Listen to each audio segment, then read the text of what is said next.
Dracula by Bram Stoker. Chapter 16. Dr. Seward's Diary. Continued. It was just 12:15 when we got into the churchyard over the low wall. The night was dark, with occasional gleams of moonlight between the dents of the heavy clouds that scudded across the sky. We all kept somehow close together, with Van Helsing slightly in front as he led the way. When we had come close to the tomb, I looked well at Arthur, for I feared the proximity to a place laden with so sorrowful a memory would upset him, but he bore himself well. I took it that the very mystery of the proceeding was in some way a counteractant to his grief. The professor unlocked the door, and seeing a natural hesitation amongst us for various reasons, solved the difficulty by entering first himself. The rest of us followed, and he closed the door.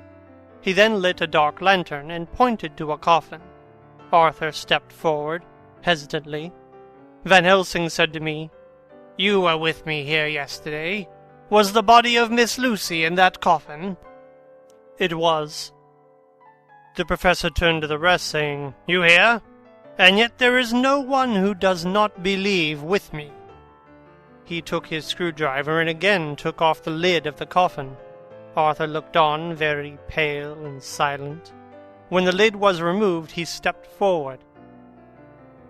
He evidently did not know there was a leaden coffin, or at any rate had not thought of it. When he saw the rent in the lead, the blood rushed to his face for an instant, but as quickly fell away again, so that he remained of a ghastly whiteness. He was still silent. Van Helsing forced back the leaden flange, and we all looked in and recoiled. The coffin was empty. For several minutes no one spoke a word. The silence was broken by Quincy Morris. "Professor, I answered for you. Your word is all I want. I wouldn't ask such a thing ordinarily. I wouldn't so dishonor you as to imply a doubt. But this is a mystery that goes beyond all honor or dishonor. Is this your doing?" "I swear to you, by all that I hold sacred, that I have not removed or touched her. What happened was this. 2 nights ago my friend Seward and I came here, with good purpose, believe me. I opened that coffin, which was then sealed up, and we found it, as now, empty. We then waited, and saw something white come through the trees. The next day we came here in daytime, and she lay there. Did she not, friend John?" "Yes." "That night we were just in time. One more so small child was missing, and we find it, thank God, unharmed amongst the graves. Yesterday I came here before sundown, for at sundown the undead can move. I waited here all night till the sun rose, but I saw nothing. It was most probable that it was because I had lain over the clamps of those doors garlic which the undead cannot bear, and other things which they shun. Last night there was no exodus, so tonight before sundown I took away my garlic and other things, and so it is we find this coffin empty. But bear with me. So far there is much that is strange. Wait you with me outside, unseen and unheard, and things much stranger are yet to be. So," here he shut the dark slide of his lantern, "now to the outside." He opened the door, and we filed out, he coming last and locking the door behind him. Oh, but it seemed fresh and pure in the night air after the terror of that vault.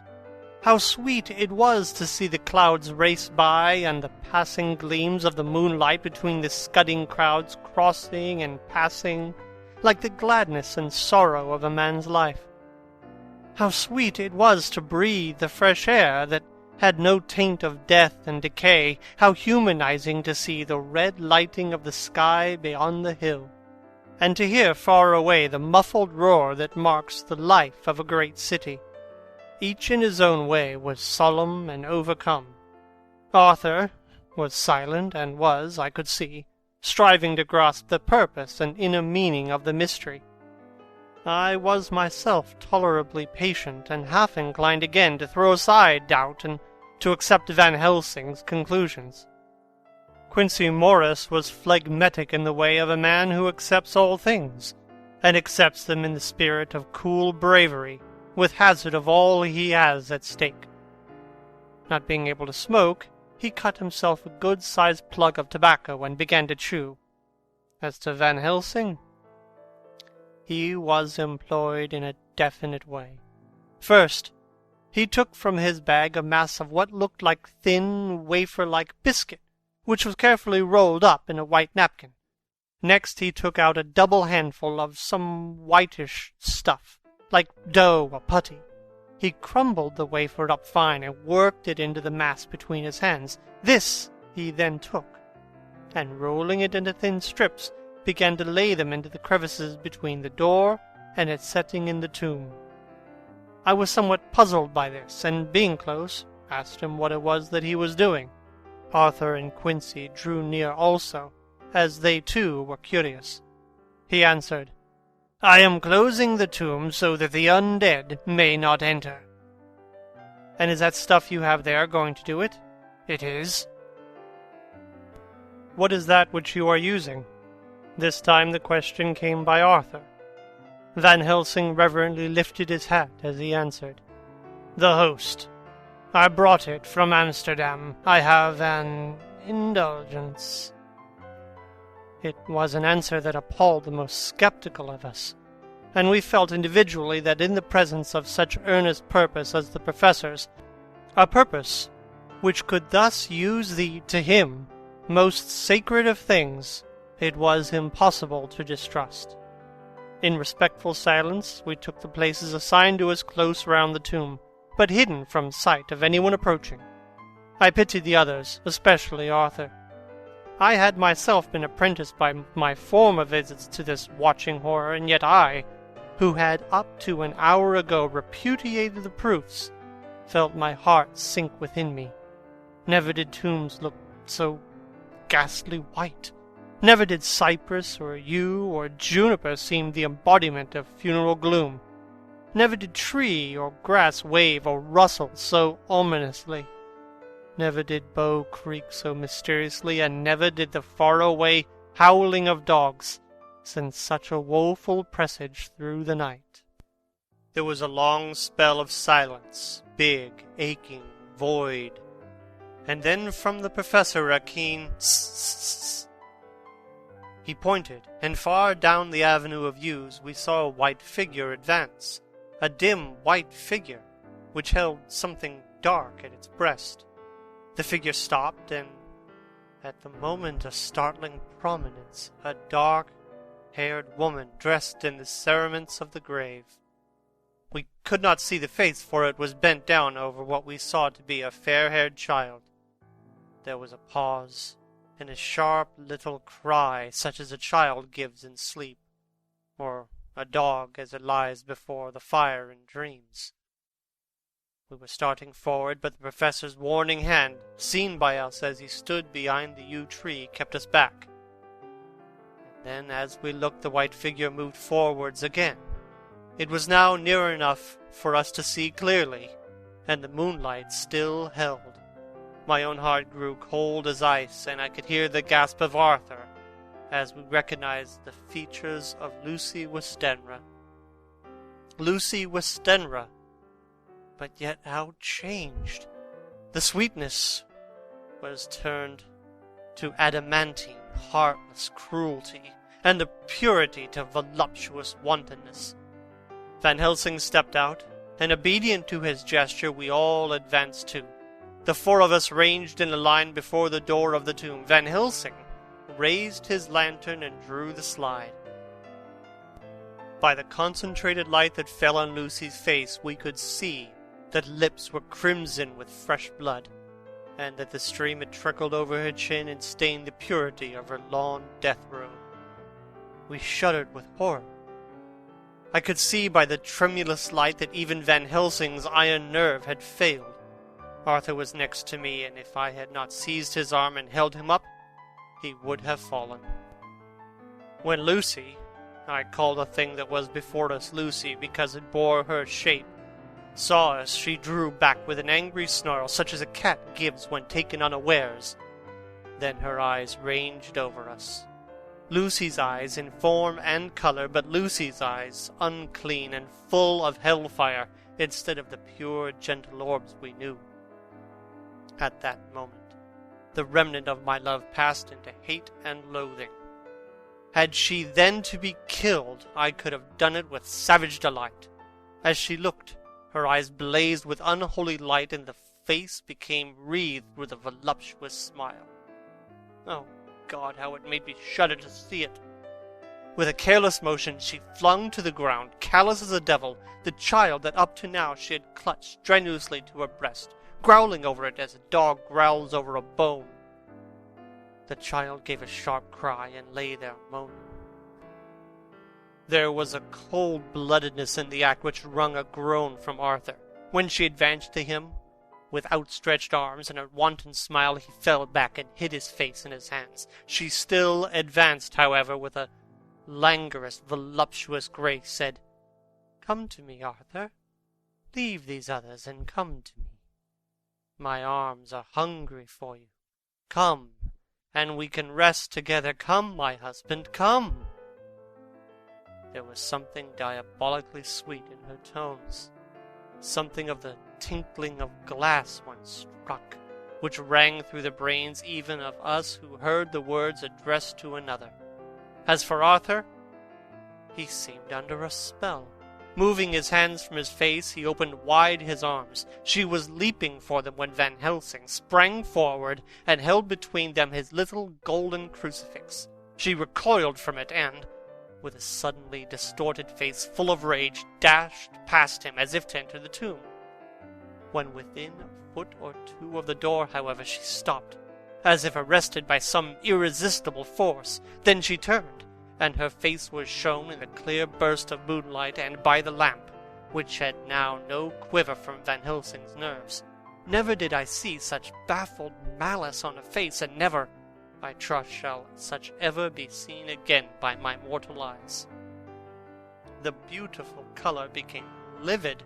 The eyes seemed to throw out sparks of hellfire. The brows were wrinkled, as though the folds of flesh were the coils of Medusa's snakes, and the lovely, blood-stained mouth grew to an open square, as in the passion masks of the Greeks and Japanese.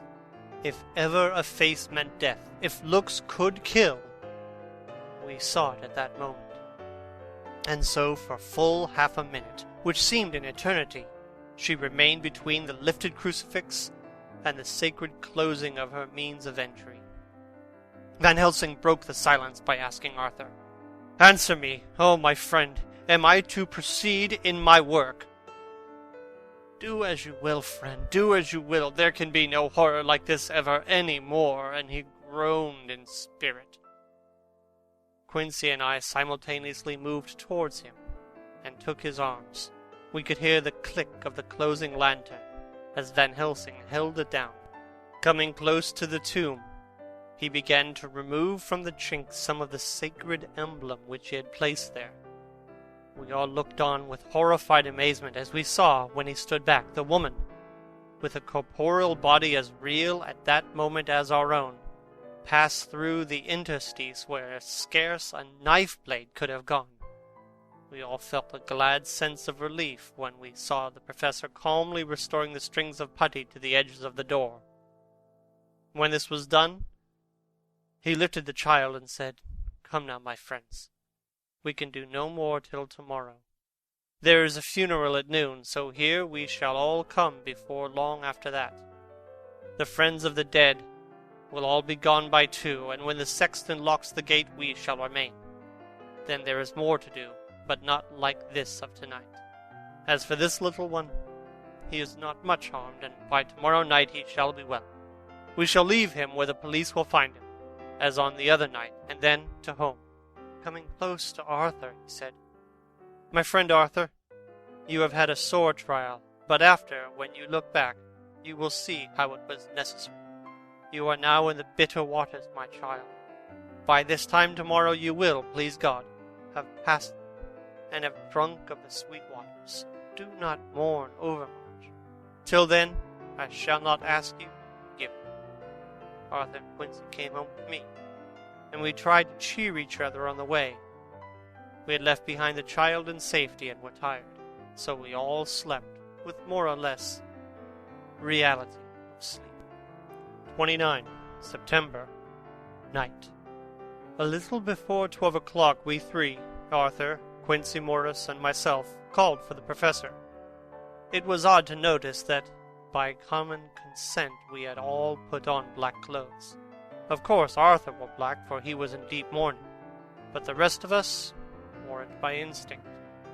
We got to the graveyard by 1:30 and strolled about, keeping out of official observation, so that when the gravediggers had completed their task and the sexton, under the belief that everyone had gone, had locked the gate, we had the place all to ourselves. Van Helsing, instead of his little black bag, had with him a long leather one, something like a cricketing bag. It was manifestly of fair weight. When we were alone and had heard the last of the footsteps die out up the road, we silently, as if by ordered intention, followed the professor to the tomb. He unlocked the door and we entered, closing it behind us. Then he took from his bag the lantern, which he lit, and also 2 wax candles which, when lighted, he stuck by melting their own ends on other coffins, so that they might give light sufficient to work by. When he again lifted the lid off Lucy's coffin, we all looked, Arthur trembling like an aspen, and saw that the corpse lay there in all its deadly beauty. But there was no love in my own heart, nothing but loathing for the foul thing which had taken Lucy's shape without her soul. I could see even Arthur's face grow hard as he looked. Presently he said to Van Helsing, "Is this really Lucy's body, or only a demon in her shape?" "It is her body, and yet not it. But wait a while, and you shall see her as she was, and is." She seemed like a nightmare of Lucy as she lay there, the pointed teeth, the blood-stained, voluptuous mouth, which made one shudder to see the whole carnal and unspirited appearance, seeming like a devilish mockery of Lucy's sweet purity. Van Helsing, with his usual methodicalness, began taking the various contents from his bag and placing them ready for use. First he took out a soldering iron, and some plumbing solder, and then a small oil lamp which gave out, when lit in the corner of the tomb, gas which burned at a fierce heat, with a blue flame, then his operating knives which he placed to hand, and last, a round wooden stake, some 2.5 or 3 inches thick and about 3 feet long. One end of it was hardened by charring in the fire and was sharpened to a fine point. With this stake came a heavy hammer, such as in households is used in the coal cellar for breaking the lumps. To me, a doctor's preparations for work of any kind of stimulating and bracing, but the effect of these things on both Arthur and Quincy was to cause them a sort of consternation. They both, however, kept their courage and remained silent and quiet. When all was ready, Van Helsing said, "Before we do anything, let me tell you this. It is out of the lore and experience of the ancients and of all those who have studied the powers of the undead. When they become such, there comes with the chance the curse of immortality. They cannot die, but must go on age after age, adding new victims, and multiplying the evils of the world. For all that die from the preying of the undead become themselves undead, and prey on their kind. And so the circle goes on, ever widening, like as the ripples from a stone thrown in the water. Friend Arthur, if you had met that kiss which you know of before poor Lucy died, or again, last night when you opened your arms to her, you would, in time, when you had died, have become Nosferatu, as they call it in Eastern Europe, and would for all time make many more of those undeads that so have filled us with horror. The career of this so unhappy dear lady is but just begun. Those children whose blood she sucked are not as yet so much the worse, but if she lives on, undead, more and more they lose their blood, and by her power over them they come to her, and so she draw their blood with that so wicked mouth. But if she die in truth, then all cease. The tiny wounds of the throats disappear, and they go back to their play, unknowing ever of what has been. But of the most blessed of all, when this now undead be made to rest as true dead, then the soul of the poor lady whom we love shall again be free. Instead of working wickedness by night and growing more debased in the assimilating of it by day, she shall take her place with the other angels, so that, my friend, it will be a blessed hand for her that shall strike the blow that sets her free. To this I am willing. But is there none amongst us who has a better right? Will it be no joy to think of hereafter in the silence of the night when sleep is not? It was my hand that sent her to the stars. It was the hand of him that loved her best, the hand that of all she would herself have chosen, had it been to her to choose. Tell me if there is one such amongst us. We all looked at Arthur.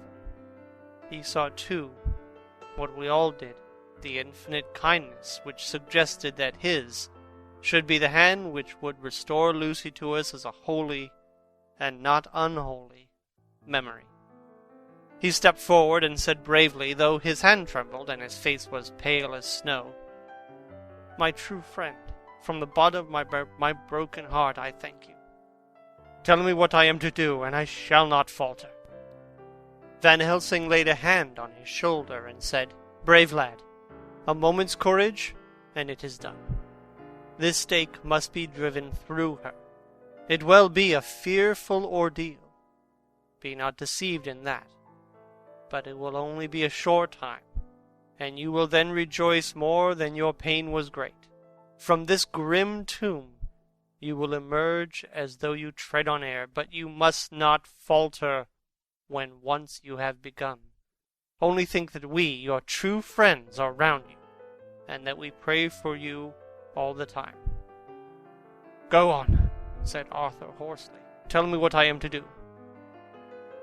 "Take this stake in your left hand, ready to place the point over the heart, and then the hammer in your right. Then when we begin our prayer for the dead, I shall read him. I have here the book, and the others shall follow. Strike in God's name, that so all may be well with the dead that we love, and that the undead pass away." Arthur took the stake and the hammer, and when once his mind was set on action, his hands never trembled nor even quivered. Van Helsing opened his missal and began to read, and Quincy and I followed as well we could. Arthur placed the point over the heart, and as I looked, I could see its dint in the white flesh. Then he struck with all his might. The thing in the coffin writhed, and a hideous blood-curdling screech came from the opened red lips. The body shook and quivered and twisted in wild contortions. The sharp teeth champed together till the lips were cut, and the mouth was smeared with a crimson foam. But Arthur never faltered. He looked like a figure of Thor as his untrembling arm rose and fell, driving deeper and deeper the mercy-bearing stake, whilst the blood from the pierced heart welled and spurted up around it. His face was set, and high duty seemed to shine through it. The sight of it gave us courage, so that our voices seemed to ring through the little vault, and then the writhing and quivering of the body became less, and the teeth seemed to champ, and the face to quiver. Finally, it lay still. The terrible task was over. The hammer fell from Arthur's hand. He reeled and would have fallen had we not caught him. The great drops of sweat sprang from his forehead, and his breath came in broken gasps. It had indeed been an awful strain on him, and had he not been forced to his task by more than human considerations, he could never have gone through with it. For a few minutes we were so taken up with him that we did not look toward the coffin. When we did, however, a murmur of startled surprise ran from one to the other of us. We gazed so eagerly that Arthur rose, for he had been seated on the ground, and came and looked too. And then a glad, strange light broke over his face and dispelled altogether the gloom of horror that lay upon it. There, in the coffin, lay no longer the foul thing that we had so dreaded and grown to hate, that the work of her destruction was yielded as a privilege, the one best entitled to it, but Lucy, as we had seen her in life, with her face of unequaled sweetness and purity. True, that there were there, as we had seen them in life, the traces of care and pain and waste. But these were all dear to us, for they marked her truth to what we knew. One and all we felt that the holy calm that lay like sunshine over the wasted face and form was only an earthly token and symbol of the calm that was to reign forever. Van Helsing came and laid his hand on Arthur's shoulder and said to him, "And now, Arthur, my friend, dear lad, am I not forgiven?"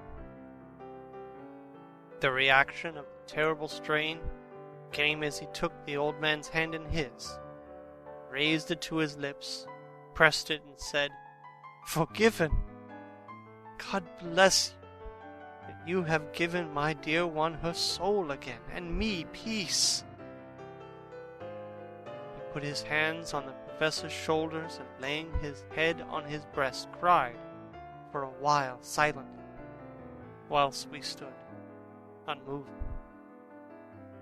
When he raised his head, Van Helsing said to him, "And now, my child, you may kiss her. Kiss her dead lips, if you will, as she would have you to, if for her to choose. For she is not a grinning devil now, not any more a foul thing for all eternity, no longer. She is the devil's undead. She is God's true dead, whose soul is with him." Arthur bent and kissed her, and then we sent him and Quincy out of the tomb.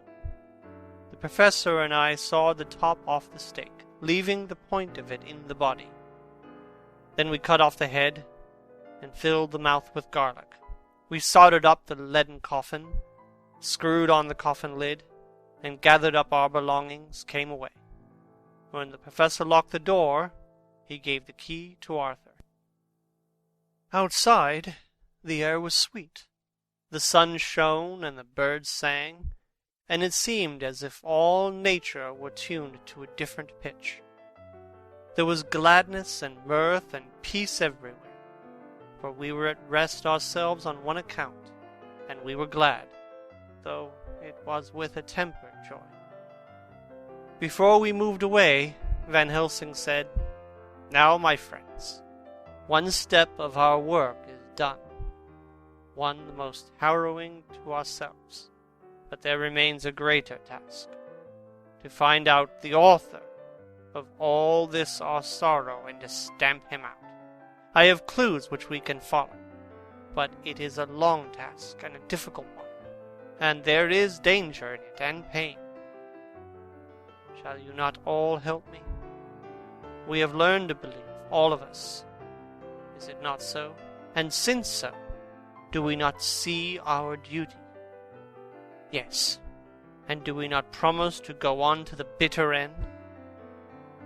Each in turn, we took his hand, and the promise was made. Then said the professor as we moved off, "2 nights hence, you shall meet with me and dine together at 7 of the clock with friend John. I shall entreat 2 others, 2 that you know not as yet, and I shall be ready to all our work show and our plans unfold. Friend John, you come with me home, for I have much to consult you about, and you can help me. Tonight I leave for Amsterdam, but shall return tomorrow night. And then begins our great quest. But first I shall have much to say, so that you may know what to do and what to dread.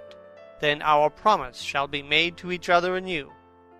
But there is a terrible task before us, and once our feet are on the plowshare, we must not draw back. End of chapter 16.